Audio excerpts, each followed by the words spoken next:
n'importe où vous avez l'autonomie des acteurs. Et on sait très bien ce qu'il y a derrière en même temps cette autonomie des acteurs. Il y a une responsabilité, il y a sans doute des rapports de classe, de conflits.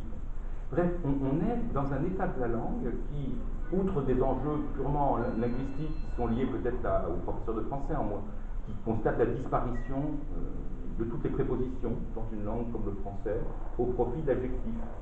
Ça va jusqu'à les vacances apprenantes où on invente un adjectif, les vacances où on apprend quelque chose, ça irait très bien avec un relatif, mais les vacances apprenantes, je ne sais pas.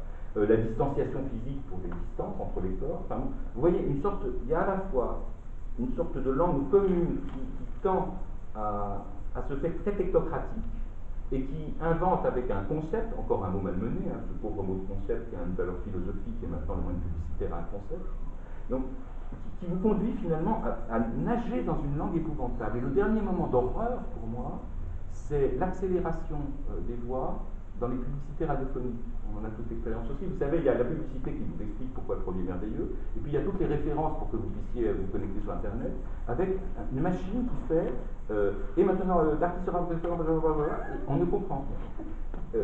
C'est presque comique, mais ce n'est pas comique. Enfin, je crois qu'il en va désormais d'un enjeu politique, évidemment, parce qu'il y a une love langue quand même qui est tout aussi, et plus que jamais lénifiante, écrasante.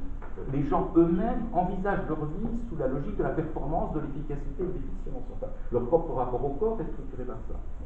Et donc on est noyé là-dedans, et il est vrai que j'avais été surpris quand j'avais 20 ans qu'un poète que j'admire, Philippe Jacotet, ait pu écrire, mais écrire aujourd'hui, il y a entre ces deux mots, écrire aujourd'hui une distance au point qu'on finira par y tomber comme dans un gouffre.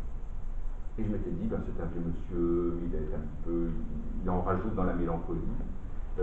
J'en fais malgré moi un peu l'épreuve en ce que d'abord écrire, c'est essayer de mettre des mots nus qui puissent correspondre à une situation vécue par une personne. Or, on est abreuvé par du discours qui vise la généralité, qui anéantit finalement la singularité de nos vies, la singularité de nos émotions, et qui prétend en plus les recouvrir dans un